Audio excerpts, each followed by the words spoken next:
Welcome to Extra Throttle House. I'm Thomas. And I'm James. And this is not the main channel, which is just called Throttle House. This is the extra channel called Extra Throttle House, obviously. Yeah. Lower production. Yes. But there's some cars we still want to get our thoughts heard on. The one take, laid back, is the whole idea here. All right, and today that car is the Cadillac CT4-V. Yes. Now, the obvious disclaimer that comes with this car every time you see anyone review it is it's a V. The CT4 is the evolutionary successor to the ATS, but it's not. Isn't it the CT5? No, that's the CTS.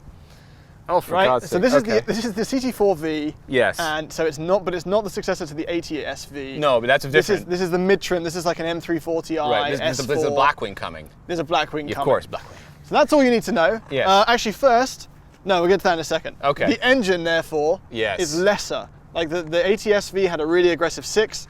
This gets a 2.7 litre 4-cylinder. That actually has some pretty good numbers. Okay. So it's like 320 something horsepower. Oh, go ping and put them up here. It's 380 pound-feet of torque. That's actually pretty significant. A lot from a 4-cylinder. Anyway, styling. I think it's a very good-looking car. It is. So Cadillac. So I mentioned S4 and M340i. Cadillac want this to compete with. They say they wanted to compete with the S4, the S3, the CLA 35, and the M235i. No, they can't do that. They can't do that. Well, it's in between. So this is like it's like sending your second grader to first grade so he can ace all the tests and feel really good about himself. Yes, right. This is definitely more than those. Because this has a longitudinally mounted drivetrain. Yeah, and this is rear-wheel drive. All the ones I just mentioned are front-wheel drive. Yes. Yeah. So and when it comes to production, we usually we don't take anything more seriously. No. Than Extra Throttle House videos. Yeah, we absolutely make sure that we have the best shooting locations possible. Zero interruptions. What's up, Harrison? And this is in a wonderful white. Time for a commercial break, I guess. But we don't have any sponsors, so here's a word from us. Come to Andrew's French Fries Emporium, where friendship and French fries go hand in hand. Well, we hope you enjoyed that commercial break. I think anyway, we were talking about its rivals. It was a long time ago. I don't remember. Yeah, so we said that this is a longitudinally mounted engine as opposed to the transverse mounted engine. Yes, that's very important. And this is a rear-wheel drive. Rear-wheel drive. You can get this in all-wheel drive. Today we have the rear-wheel drive, which is great because not only does it mean it's more fun, yes, but it gets Magna-Ride 4.0 suspension. That's a big deal. Yeah, which the all-wheel drive cannot have. Yes, but I want to say before we drive it, I'm going to drive this one, right? Yes. Because you've been living with it, so I'm going to drive it. This is my first go in it.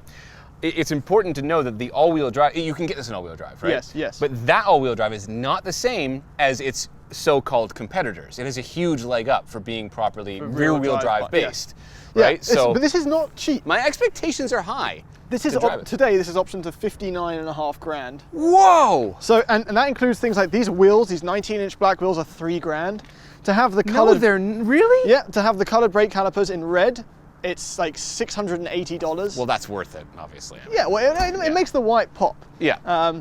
But yeah, I think visually they've done a really great job with this. And I would say, standing next to it, it's probably better looking than the CLA S3 and definitely M235i. Definitely the M235i, yes. Although it lacks a bit in the rear. I think it falls down a bit in the rear.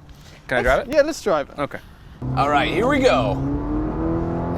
4 cylinders. That's the sound of a 4-cylinder. Of fury. You can only make a 4-cylinder sound so good. Yeah, unless you carburate it, and it's naturally aspirated and it's in the 60s, then a 4-cylinder can sound good. But a turbocharged 4, as powerful as this one. So it is 325, 380 pound-feet of torque. Yeah, and that's significant. It's not slow. No, okay? it's great. Well, they claim 4.5 seconds to 60. I believe them. I mean, it's also doing a really good job of putting the power down, I'm finding. This is got a limited slip differential, rear-wheel drive, and whoa. So I'm not even in a sport mode. It lets some slip happen there. That was fun. It's an aggressive 4. It is definitely that. It's fun. And I'm gonna put it in track mode. So there's that. There's also like other, so if you double tap the traction control button, there's traction settings for both sport and track. Right. Which is it's incredibly confusing. It is confusing. Well, the Camaros have that and as well. And a V button. There's a V button. And a V button. So this is as a rear-wheel drive CT4-V. This has the MagnaRide 4.0 as standard. Okay, And MagnaRide. It has so a huge. It makes a huge difference. It's huge difference. Like the way this rides, I would say it's loud on the highway. There's quite a Really? bit of tire noise, Is it? yeah. But as far as like impacts and bumps, it does not translate to the cabin that much. It feels luxury in that sense, considering it's such a small wheelbase. It's just an immediate. Is this Alpha chassis? This is the Alpha chassis. It's so from the obvious. Camaro. Yeah, It's just stiff and like responsive. I've been excited to drive this car for so long, and upsettingly, it's not perfect. Okay, I think I agree with you. But first, let's say a few things. I feel like for every great thing, there's one really bad thing. So let's Yeah. get the great things out. Okay, aggressive, fun engine, Yeah-ish. turbo lag. There's turbo a lot lag. So Cadillac are very proud of their volute turbo technology, which is just another word for a spiral thing. And there's the boost. It's similar to the twin scroll technology that you get in like a BMW, except, and it exists to try and reduce the amount of lag. Yeah, but it doesn't work. It doesn't. No, okay, So okay. peak torque is between 1500 RPM and 4000 RPM. All right, so here, right now we are in second gear. Yeah. 3,000 RPM. Okay, no, let's be nice. Let's give it almost 4,000 RPM. Foot down now. Then there's the boost. Yeah. There's a significant. You can actually feel the displacement, and then you feel the boost. You can, and that's not great. No, but it's when you're going flat out. Okay, listen to the shifts now. Seamless. Yeah. And there's no lag because it's in boost. The engine's in boost, right? So this is the 10-speed auto. Yeah, This is it keeps it tight. A GM 10-speed auto. Yes. It's a great transmission. I wish that they provided it in a manual. The Blackwing is going to get a manual, And that's a big deal. which means this car exists with a manual And a V6. in a different trim. Like Yeah. I wish they'd paired this with a manual, because these sort of like torquey turbocharged engines get really fun with a manual transmission. But as far as autos go, it's great. Yeah, it's okay. So in this class of car, which Cadillac likes to argue is the apparently it's the front wheel drive based class, even though Subcompact class. Yeah, which is not. But let's just say it is. Well, it's halfway. This is sure. like a 108-inch wheelbase. The 3 Yeah. Series 111, Where are 112. you remembering these numbers from? And then the Listen to this guy. M235i Grand Coupe is like 105 inches. So it's exactly halfway. Where did you get that? Sometimes your memory astonishes me. Yeah. Okay. Anyway, so this car is absolutely superior dynamically.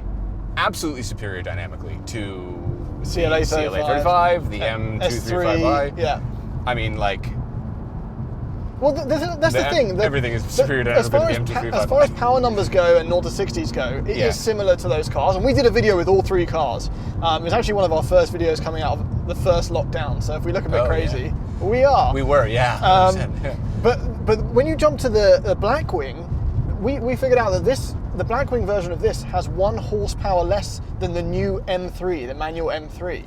Right. So then it becomes an M3 fighter, and we want to make the best track videos we can with these cars. So what do you We didn't know guys who to think? put up against. Yeah. If we put up against an M3, everyone's going to be like, that is an M235. No, I don't think anyone's going to say you get out the M235i. No. But they might say it's a CLA 35, or yeah. Yeah, either or way, 45. they've intentionally placed it in a strange spot. But The same is true for the CT5. actually, well, an interesting point, speaking of it being better dynamically than the cars they say that it goes up against, this also goes up against, in price and size, to the G23 series, the 330. Yes. And this is way more engaging of a car to drive. Yes, The absolutely. steering is better. The chassis is tighter. It also has some Korean competitors. This is priced today at the same as this fully spec'd out 3.3 turbo G70. Ooh, yeah. And it's 10 grand more than a Stinger, Interesting. 3.3 litre Stinger. So it's in some troubled waters here.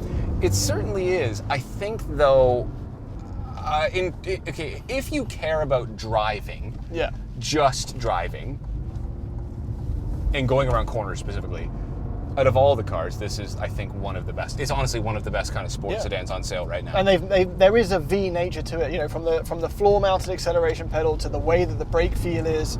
Yeah, the brake is very stiff. There's Yeah. the rear gone. The weight to the steering is perfect. Yeah, it is. All right, here we got some back roads now. I like the driving position. Driving position's good. This is a driver's car.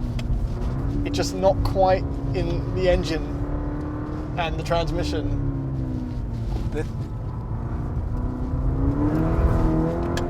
It's an engaging chassis. It really is. It's good. Okay, so here's a question then. Because Yes. this is extra throttle house. We don't want to go on and on. Yeah. Well, should we do the thing where it falls down first? Yeah, the interior is terrible. Yeah, it's awful. It looks great. Is it though? Just don't touch anything. Yes. It feels so cheap. It's cheap. The sound system, which is the upgraded Bose, is mediocre at best. Yes, this is $1,000 extra, and it's bad. Yeah, and the gauge cluster is unacceptable for this price point, based on what's available. The 2021 is going to have a digital gauge cluster 12-inch as an option. Right. And apparently they're going to upgrade the leather in the steering wheel, which is because it is a bit crap. It is, yeah. And the stitching on it looks really naff. Yeah. So I'm not a big fan of that. And these seats are not that comfortable. Fine. They're fine. The rear seats are actually okay. Yeah. They're not that comfortable, but there's plenty of room. Yeah.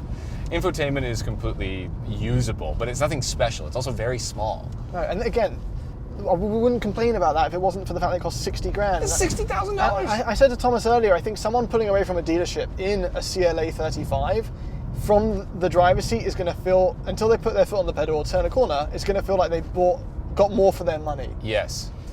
Okay, so here's what I'm wondering, because I personally wouldn't buy this for 59 grand. It starts at 45-ish.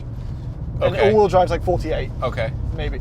And I think that if I wanted to make I wouldn't buy it, but if I wanted to make the ultimate subcompact sedan, a lot of this would feature as part of that more than any other car. I would take more elements from this than any other single car to make the perfect subcompact sedan. Oh, that's curious. Okay. So I would take the suspension. I would take the size. I love the size of this car. Yep. The S3 is a bit small. 3 Yep. Series is a bit big. This is perfect. Yep. So I'd take suspension, the size, the steering, the brake pedal. If I have to go automatic, I'd take this transmission as well. Really? Interesting. Okay. I want a 6-cylinder. I think I would do, well, I mean, if we're in the purported class of this car, as Cadillac says, I would do this entire chassis suspension, as you said, and the steering rack as well. But I would think I would take the engine from the CLA. That was a good engine. Yeah, it was a really revvy little Fun engine. exhaust note. Yeah, it was really snappy. I'd take this for looks though as well. I'd take the exterior of this. I think this looks really sharp.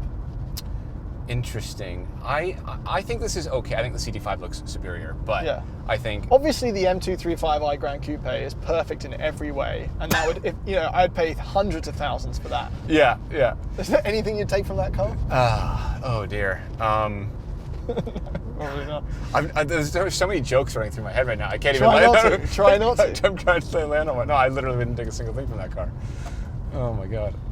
I would take the badge off of it and put it on a better car. I didn't want to get in this car Like a and Metro just Geo. say, oh, this isn't perfect, but wow, is that Blackwing going to be fun? It's so cliche to say that. I So know, I'm not but- going to say that. but What I'm it's going to say true. is that I'm really excited for the Blackwing, and I think this provides a really good platform for it. Transmission sometimes doesn't do what you want. Anyway, Yeah. sorry, what you were saying. I am saying this makes me excited for the Blackwing, and, Yes, I agree. It's missing the things that a Blackwing would have, I think. If you put a great engine in this and a manual transmission, this is a textbook perfect sports sedan. Because it's sporty above all other things. I think that is a suitable ending. I think it's a for good this spot. Yeah, that's a great place for this video to